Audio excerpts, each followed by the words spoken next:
जय श्री कृष्णा। मेरे प्यारे दोस्तों, आज हम जानेंगे भगवान श्री कृष्ण के द्वारा भगवत गीता, जो कि श्री कृष्ण द्वारा अर्जुन को कही गई बातें, जिनमें दुनिया का पूरा ज्ञान है और सारे प्रश्नों के उत्तर दिए गए हैं। तकरीबन 700 श्लोक और 18 अध्याय में से कुछ 15 बातें हम आपके लिए इस वीडियो के माध्यम से लाए हैं, जो कि युवा पीढ़ी की सफलता के ज्ञान से संबंधित हमारी जानकारी आपको बताती है कि कुछ ऐसी पंक्तियां, कुछ ऐसा ज्ञान जिनको जिंदगी में आप एक नए मुकाम पर पहुंचने में पाएंगे। इन्हें आप सिर्फ पढ़िए सुनिए नहीं, बल्कि अपने जीवन में अपनाइए भी, उसी से इसका पूरा लाभ आपको मिलेगा। प्यारे मित्रों, आप सबके ऊपर कान्हा जी की कृपा बरसती रहे, आप और आपका परिवार सदैव खुश रहे। तो बस आप कमेंट में राधे राधे लिखकर कान्हा जी के चरणों में अपनी हाजिरी जरूर लगाएं। तो आइए आगे बढ़ते हैं। जैसा कि हम सभी को पता है कि भगवत गीता सिर्फ एक किताब नहीं है, बल्कि संसार के सभी प्रश्नों की एक उत्तर मिला है। इसमें दुनिया भर का ज्ञान शामिल है। हिंदू धर्म पर आधारित भगवत गीता युवाओं के लिए एक नया वरदान के रूप में सामने आई है। इस किताब में दुनिया के सारे प्रश्नों के उत्तरों का जवाब दिया गया है। इस किताब की बातों को अगर आप जीवन में उतारते हैं तो आप अपने आप को एक नए राह पर पाते हैं, जिस राह पर पहुंचने का कुछ लोगों का सपना होता है। अपने ज्ञान के चलते और इस किताब के चलते और एक पॉजिटिव अप्रोच के चलते अपने जीवन का सही मार्ग, सही दिशा पा लेते हैं। किताब आपको काफी कुछ सिखाती है। एक, कर्म करो, फल की चिंता मत करो। श्री कृष्ण कहते हैं, कर्म करो, फल की चिंता मत करो। हमें अपने कर्मों पर ज्यादा ध्यान देना चाहिए अपने फल की तुलना में, क्योंकि हमारे जैसे कर्म रहेंगे वैसा ही हमारा फल रहेगा। हम अगर बिना रुके कर्म करते जाएंगे तो एक ना एक दिन हमें उसका फल बहुत ही बड़े आकार में मिलेगा ही मिलेगा। इस बात को श्री कृष्ण भगवत गीता की किताब में बड़े आसान शब्दों में बताते हैं कि हमें अपने कर्म पर इतना ध्यान देना चाहिए कि हम जब अपने कर्म करें तो हम अपने फल की अपेक्षा ना करें, उस कर्म को करते जाएं और बड़ी उपलब्धि हासिल करें। 2, भगवान को याद शरीर से नहीं मन से करना चाहिए। भगवान को हम जब तक शरीर से याद करते हैं तब तक भगवान हमारे प्रतिरूप में बात नहीं करते हैं। जब तक हम ईश्वर को अपने मन में बसाकर उन्हें सच्चे दिल से याद नहीं करेंगे तब तक भगवान खुद हमारे प्रत्यक्ष नहीं आएंगे, क्योंकि भगवान सिर्फ उन्हीं लोगों के साथ रहते हैं जो उन्हें सच्चे दिल से उन्हें मानते हैं, उनका आदर सम्मान करते हैं। इसलिए श्री कृष्ण अर्जुन को बताते हुए कहते हैं कि हम अगर भगवान को सच्चे मन से याद करते हैं तो भगवान हमारा साथ जरूर देते हैं, हमारे अंदर एक सकारात्मकता भर देते हैं और एक नई ऊर्जा का निर्माण करते हैं, जिससे हम अपने जीवन को सफलता के मार्ग पर खड़ा कर देते हैं और भगवान उन्हीं का साथ देते हैं जो उन्हें मन से चाहते हैं। 3, स्नेह और सदाचार की भावना रखनी चाहिए। श्री कृष्ण कहते हैं कि अगर हमारे अंदर शिष्टता और सदाचार, स्नेह का प्रेम भाव होगा तो हम लोगों को ज्यादा अच्छी तरह समझ पाएंगे, उनसे अच्छे व्यवहार रख पाएंगे, हम समाज का भला कर पाएंगे, लोगों में अच्छी सीख दे पाएंगे, लोगों को भलाई करने के लिए प्रेरणा दे पाएंगे। अगर हमारे अंदर सदाचार और प्रेम भाव की भावना होती है तो पूरी दुनिया हमारे साथ होती है, पूरी दुनिया हमारे लिए खड़ी रहती है, क्योंकि हम जितना ज्यादा प्रेम भाव लोगों के प्रति रखेंगे उतना ही प्रेम भाव लोग हमें देंगे। प्रेम भाव से दुनिया का अस्तित्व है और प्रेम भाव से ही दुनिया का विनाश है। प्रेम भाव के बिना जीवन असंभव है, क्योंकि अगर लोगों के बीच प्रेम भाव नहीं होगा तो लोग एक दूसरे को कभी समझ ही नहीं पाएंगे, एक दूसरे में ईर्ष्या की भावना को पैदा करके इस पूरी सृष्टि का विनाश का कारण बनेंगे। 4, क्रोध पर नियंत्रण करना। श्री कृष्ण कहते हैं कि क्रोध को पी जाना ही बेहतर है, क्योंकि हमें क्रोध जब आता है तो काफी सारी नुकसान कर देता है। गुस्सा हमें आता है पर उस गुस्से को हम उतारते किसी और व्यक्ति पर हैं, जिससे दोनों के मध्य बुराई की भावना उत्पन्न होती है। इसलिए श्री कृष्ण ने क्रोध को बहुत ही खराब माना है और कहा है कि व्यक्ति को क्रोध नहीं करना चाहिए। उसको अगर किसी बात पर क्रोध आ भी रहा है तो उस बात को वह शांति पूर्वक सुने समझे और उस परिस्थिति को देखकर उसमें सुधार करे, ना कि क्रोध करे। क्रोध एकमात्र ऐसा जरिया नहीं है, क्रोध से कुछ भी हासिल नहीं होता है, ना ही कुछ सुधार होता है। क्रोध से सब कुछ बर्बाद ही होता है। इसलिए क्रोध ना हम कभी करें और ना करने दें। इस बात को अगर जीवन में अपना लिया तो आप लोगों को कुछ नए नजरिए से देखेंगे, जिससे एक नई ऊर्जा उत्पन्न होगी और इस ऊर्जा से आपके जीवन पर बहुत ही गहरा प्रभाव पड़ेगा और आपकी जिंदगी काफी हद तक निखर कर सामने आएगी। 5 मिट्टी से बने हो मिट्टी में ही मिल जाओगे। श्री कृष्ण ने क्या खूब कहा है कि हम व्यक्ति एक कठपुतली हैं जो कि आते हैं इस दुनिया में और चले जाते हैं। उनके ना तो आने का समय निश्चित रहता है और ना ही जाने का समय निश्चित रहता है। एक सीमित समय के लिए आते हैं और इस दुनिया से चले जाते हैं। इस बात को श्री कृष्ण अपनी इन पंक्तियों में कहते हैं कि व्यक्ति मिट्टी से ही बना है और वह मिट्टी में मिल जाता है। उसका अस्तित्व सिर्फ इतना ही है। इसलिए व्यक्ति को लोभ लालच की भावना नहीं रखनी चाहिए, क्योंकि ना तो वह कुछ लेकर आता है और ना ही वह कुछ लेकर चला जाता है।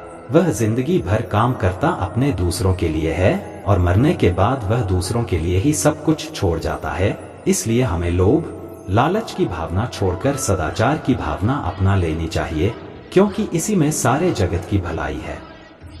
6 क्या लेकर आए थे, क्या लेकर जाओगे? श्री कृष्ण कहते हैं कि व्यक्ति इस दुनिया में ना कुछ लेकर आया था और ना कुछ लेकर जाता है। फिर व्यक्ति इतना लालच लोभ और अहंकार किस बात का दिखाता है, जब उसके पास अपना कुछ भी नहीं है, उसके पास उसका नाम भी खुद का नहीं है, वह भी दूसरे ही देते हैं, तो लोग अपनी लालच क्यों दिखाता है? व्यक्ति एक क्यों भूल जाता है कि वह इस दुनिया में कुछ लेकर नहीं आया था और ना ही कुछ लेकर जाने वाला है, पर वह लोगों में बुराई पैदा करता है, लोगों को नुकसान पहुंचाता है, इस जगत के स्रोतों का गलत इस्तेमाल करता है, पर वह यह भूल जाता है कि वह कुछ लेकर जाने वाला नहीं है, सब कुछ यहीं छूट जाएगा। तो लालच और लोभ किसी बात का नहीं रखना चाहिए। हमें लोगों से प्रेम भावना का व्यवहार रखकर इस दुनिया को अपना मानकर अपनी जिंदगी इस दुनिया पर ही निछावर कर देनी चाहिए और उन्हीं के लिए काम करना चाहिए, क्योंकि अगर व्यक्तियों में स्नेह भावना का भाव आ गया तो यह दुनिया बदलते देर नहीं लगेगी। 7 चिंता छोड़ धैर्य रखना सीखो। इस दुनिया के लोगों की यही परेशानी है कि वह किसी ना किसी बात को लेकर चिंता करते रहते हैं और दूसरों की जिंदगी में पर नजर डालते हैं और देखते हैं कि उनकी जिंदगी कितनी आसान है, कितनी अच्छी है, पर वह अपनी जिंदगी की बुराई करते रहते हैं, चिंता करते रहते हैं। हर व्यक्ति को जीवन में किसी ना किसी बात की चिंता परेशानी रहती है, पर उसे अपनी जिंदगी कभी अच्छी नहीं लगती है, उसे दूसरों की जिंदगी अच्छी लगती है, उसी पर उसकी नजर रहती है। इस बात को श्री कृष्ण कुछ यूं कहते हैं कि हमें चिंता छोड़कर ध्यान रखना चाहिए। जीवन में जो कुछ भी होगा अपने निश्चित समय पर होगा ही, उस पर हमारा कोई हाथ नहीं है, यह हमारे हाथ में नहीं है। इसलिए चिंता छोड़कर हमें अपने कर्म पर ध्यान देना चाहिए, क्योंकि अगर काम अच्छा होगा तो सब अच्छा होगा। इसलिए चिंता छोड़कर धैर्य रखो, जो होना है वह होकर रहेगा। इसमें ना हम कुछ कर सकते हैं और ना ही कुछ कर पाएंगे, यह हमारे हाथ में नहीं है। इसलिए अपने कर्म पर फोकस करें, उसी से इस जीवन का निर्माण और विनाश होगा। 8 त्याग को अपनाओ। जिंदगी में त्याग बहुत अहम भूमिका निभाता है। जो व्यक्ति त्याग करना जानता है वह अपने जीवन में वह सब कुछ पा लेता है जिसकी वह चाह रखता है। वह ऐसे मुकाम पर पहुंच जाता है जहां पर कभी वह जाने की सिर्फ सोचा करता था। ऐसे मुकाम को हासिल करने के लिए हमें अपनी जिंदगी में काफी कुछ छोड़ना पड़ता है। हमें अपने ऐशो आराम और अपनी रोजमर्रा की जिंदगी को छोड़कर कुछ ऐसी जिंदगी को अपनाना पड़ता है जिसको हम कभी जीना नहीं चाहते हैं, पर उस जिंदगी को जीकर हम अपने आने वाली जिंदगी को इतना बेहतर बना लेते हैं कि हमारा पूरा जीवन सफल हो जाता है। इसलिए श्री कृष्ण कहते हैं कि जीवन में त्याग करते रहना जरूरी है।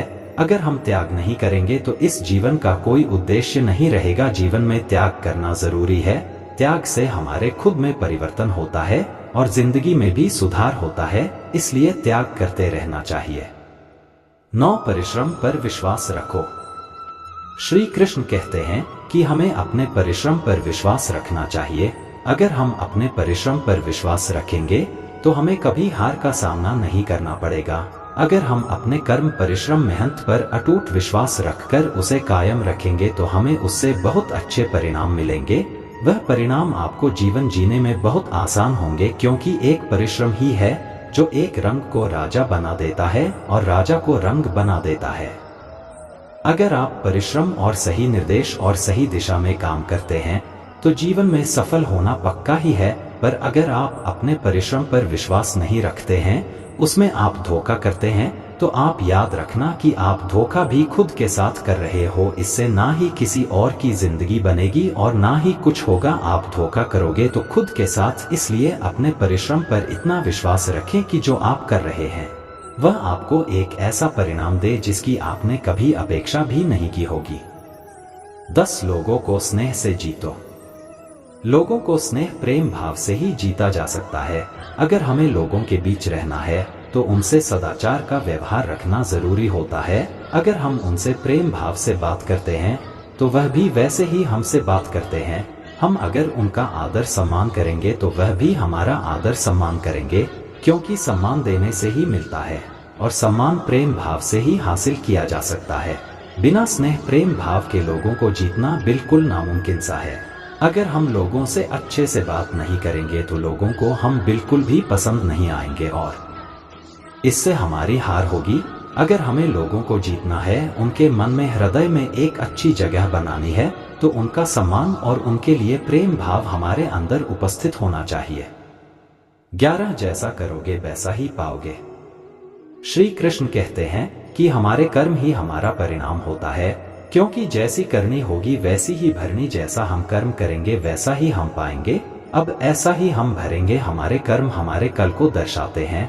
हम एक दिन के कर्म करने से कोई महान व्यक्ति नहीं बन जाएंगे। हमें अपने कर्म को लगातार करते रहना पड़ता है और सफल होने के बाद भी, अच्छे परिणाम आने के बाद भी हमें उन्हें लगातार करते रहना पड़ता है, उन्हें कायम बनाने के लिए। क्योंकि एक सफल व्यक्ति को तभी मिलती है जब वह उसकी कदर करना सीख जाता है, उसे कायम रखना सीख जाते। अगर व्यक्ति सफलता को कायम रखना नहीं सीखता है तो वह सफलता उसके पास कभी आती भी नहीं है। इसलिए श्री कृष्ण अपनी आसान पंक्तियों में कहते हैं कि आप जैसा करोगे वैसा ही पाओगे। इसलिए अपने कर्म को इतना मजबूत, इतना सदाचार और शिष्ट भरा बनाइए कि आप सब कुछ हासिल कर पाए जिसकी आप चाह रखते हैं। 12 धर्म अपनाओ। श्री कृष्ण कहते हैं कि धर्म को अपनाना हमारे अस्तित्व में है, वही हमारी पहचान है। हम अपने धर्म से पहचाने जाते हैं, क्योंकि हमारा जितना अच्छा धर्म होगा उतनी अच्छा हमारा आचरण होगा। अपने आचरण को सुंदर बनाने के लिए हमें अपने धर्म को और भी बेहतर बनाना पड़ेगा। हम अपने धर्म को मानते हैं पर उन्हें अपने जीवन में उतार कर अपना कर नहीं देखते हैं। जब तक हम अपने धर्म को अपने जीवन में नहीं उतारेंगे तब तक हम में कोई बदलाव नहीं आएगा, और जब तक जीवन में बदलाव नहीं आएगा तब तक आप सफलता के रास्ते तक नहीं पहुंच पाओगे। हर व्यक्ति चाहता है कि वह सफलता हासिल करे, पर वह अच्छी बातों को नहीं अपनाना चाहता है। पर आप अगर सफलता के मार्ग पर जाना चाहते हैं तो आप जिस धर्म से हैं उस धर्म को अपनाइए, उसे मानिए, उसकी किताबें पढ़िए, ताकि आपको उसके बारे में और ज्यादा ज्ञान मिल सके, ज्यादा आप जान सके। 13 सकारात्मक रहो। श्री कृष्ण कहते हैं कि हमारी सकारात्मकता हमारी बातों और हमारे काम करने के तरीकों से झलकती है। जितना हम सकारात्मकता से अपना काम करेंगे, उस काम को सफल होने की संभावना उतनी ही अधिक बढ़ जाएगी। एक सकारात्मक व्यक्ति हर एक स्थान पर सम्मान पाता है। उसकी सकारात्मक उसकी बातों से प्रतीत होती है और अपनी बातों से लोगों का मन मोह करना जानता है। सकारात्मकता अगर काम में आएगी तभी वह काम सफल होगा। नकारात्मकता हमें हमेशा हार का सामना करवाती है। इसलिए सकारात्मकता रखो और काम करते रहो। 14 आत्मा अमर है। श्री कृष्ण ने क्या खूब कहा है, आत्मा अमर है। यह हमारा देह एक रेत की समान है जो आखिरकार मिट्टी में मिल ही जाता है, पर हमारी आत्मा अमर है। ना इसका कोई अंत है, ना ही कोई इसका मरण है। हमें कोई भी हमारे शरीर को मार सकता है, पर हमारे आत्मा को नहीं मार सकता है। वह कभी मरती ही नहीं है। व्यक्ति को कभी मारा नहीं जा सकता है। इस बात को श्री कृष्ण अपनी भगवत गीता की बातों में बताते हैं कि व्यक्ति कभी मरता नहीं है, उसका शरीर मर जाता है, पर आत्मा से हमेशा के लिए जिंदा रहता है। 15 आप स्वयं अपने जीवन के निर्माता है। इन पंक्तियों के द्वारा श्री कृष्ण कहते हैं कि आप खुद ही अपने जीवन के निर्माता हैं। आप जैसा बीज बोएंगे वैसा ही काटेंगे। आप जितना परिश्रम करेंगे आप उतनी ही अच्छे परिश्रम परिणाम पाएंगे। आप जीवन में जो स्थान की चाह रखते हैं उस स्थान पर सिर्फ आप एक ही तरीके से पहुंच सकते हैं, वह जरिया है आपकी मेहनत। आप जितनी ज्यादा मेहनत करके अपना अच्छा प्रस्तुत करेंगे उतना ही अच्छा आप पाएंगे भी। आप खुद अपने जीवन के निर्माता हैं। आप अपने जीवन को बना सकते हैं, बिगाड़ भी सकते हैं। पर लाखों लोग अपने जीवन में कुछ ऐसी आदतों और को अपना लेते हैं जिससे वह अपनी राह कभी नहीं खोज पाते, वह रास्ते से भटक जाते हैं। हर एक व्यक्ति बड़े बड़े स्थान अपने जीवन में चाहता है पर वह उसके लिए काम नहीं करता है और इसका परिणाम है कि वह कुछ बन नहीं पाता है। आपको अगर अपने जीवन में कुछ करना है तो आपको खुद अपने जीवन के निर्माता बनना पड़ेगा और उसे निर्माण करना पड़ेगा। उससे एक नई राह दिखाना नहीं पड़ेगा। जब तक आप नहीं सीखते हैं तब तक आप जीवन में कुछ भी नहीं कर सकते हैं। इसलिए श्री कृष्ण कहते हैं कि आप अपने जीवन के स्वयं ही निर्माता हैं, इसलिए आप अपना ज्यादा समय अपने काम को करने में ही निकालें। श्री कृष्ण द्वारा दिया गया ज्ञान जो आज पूरी दुनिया भर में एक वरदान के रूप में साबित होता है। हजारों साल पहले इस दुनिया के सारे प्रश्नों का एक किताब में समाधान दे गए थे। यह किताब हमें एक नए जीवन दाहिनी देती है जिससे हम अपने जीवन की राह को और आसान बना लेते हैं। बहुत बड़ा ज्ञान देती है। इसे एक अच्छे होगा सकारात्मक सोच और क्रिएटिव थिंकिंग से इस किताब को पढ़ने से हम अपने जीवन में काफी कुछ बदलाव देख पाते हैं। इस किताब में से ही बातें आप जीवन में जरूर अपनाएं। जय श्री कृष्णा। राधे राधे कमेंट में जरूर लिखें। धन्यवाद।